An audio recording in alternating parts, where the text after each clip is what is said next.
ফুলহরি ইউনিয়নে পুটিমারি গ্রাম ফারুক ডাক্তারের বাসায় গরু চুরি করতে আসছিল।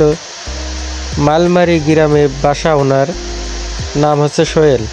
এই যে গরু দুইটা দেখছেন, এই দুইটা গরু চুরি করতে আসছিল। এসে গ্রামের লোকের কাছে ধরা খেয়ে গণপিটানি হয়েছে এই সোহেলকে।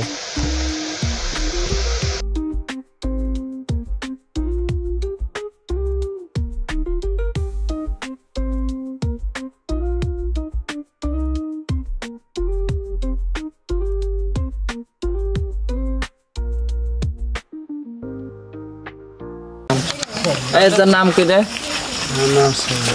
সোহেল। তোর বাড়ি কন? বাড়ি করে মালমারি।